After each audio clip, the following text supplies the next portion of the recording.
მივმართო პაციენტებს, თუ ვინმე თქვენ ვითომცდა მკურნალობის მიზნით. გარწმუნებენ, რომ თქვენ გჭირთ ქვემოთ ჩამოთვლილი 5 პრობლემიდან ერთ-ერთი. და კვირდებათ მის მკურნალობას, იცოდეთ, რომ თქვენ გატყუებენ. პირველი ტყუილი, თუ თქვენ გეუბნებიან, რომ თქვენ გაქვთ ამოვარდნილი მალა და ამას ხელით ჩაგისწორებენ, ეს ტყუილია. სინამდვილეში გამოვარდნილ, ანუ დაცურებულ მალას ხელით ვერავინ ჩაასწორებს. მას სჭირდება დაახლოებით 100 კილოგრამამდე დონის ძალა, რომ მალა დააბრუნო თავის ადგილას.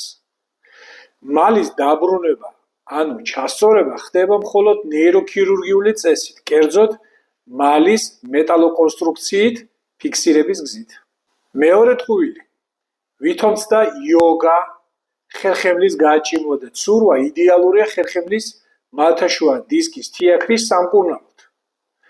იცოდეთ, რომ დაზიანებული კისრის ან წელის სეგმენტის გაძლიერებული ცირკულარული მოძრაობა აზიანებს ისედაც დაზიანებულ მალთაშუა დისკს. მესამე ტყუილი, თუ გეუბნებიან, რომ თქვენი მენჯი დგას არასწორად, ის ასიმეტრულია და საჭიროებს ხელით ან მანუალური თერაპიით გასწორებას. იცოდეთ, რომ ეს არის ტყუილი. არასდროს არც ერთ შემთხვევაში მენჯის მარჯვენა ფრთა არ გავს მარცხენას და პირიქით.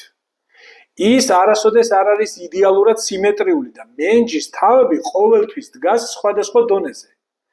ეს დაბადებიდან მოუგზდებს. ამიტომ მისი ხელით გასწორება თეორიულადაც შეუძლებელია და არ შეესაბამება სინამდვილეს. მეოთხე ტყუილი, თუ გეუბნებიან, რომ თქვენი ხერხემლის პრობლემა არის ატლანტის ბრალი და საჭიროებს ატლანტის გასწორებას. ან თქვენ გჭირდებათ ღაბაშები, რომ გასწორდეს ხერხემალი იმისათვის, რომ უმკურნალოთ ხერხემლის თიაქარს. ეს არასწორია. მტკიცებითი მედიცინის თანახმად, სადაც მიმდინარეობს პათოლოგიური პროცესი, უნდა უმკურნალო იმ ადგილს და მაქსიმუმ დაასტაბილიზირო ირგვლივ მდებარე ორგანოები და არა მოშორებით მყოფი სხეულის ნაწილები. ამიტომაც იცოდეთ, თუ თქვენ გააწუხებთ ხერხემლის თიაქარი, ღაბაშის ჩაცმა ან ატლანტის გასწორება ვერ უშველის თქვენს თიაქარს. მეხუთე ტყუილი, თუ თქვენ გარწმუნებენ, რომ ხერხემლის მალთაშუა თიაქარს ჩაასწორებენ ან დააბრუნებენ ისევ დისკში, ეს ტყუილია.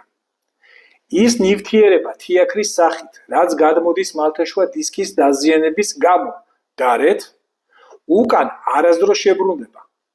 ის წარმოადგენს ორგანიზმისთვის უცხო სხეულს და ორგანიზმი ცდილობს ანთებითი პროცესით მოიშოროს თიაქარი.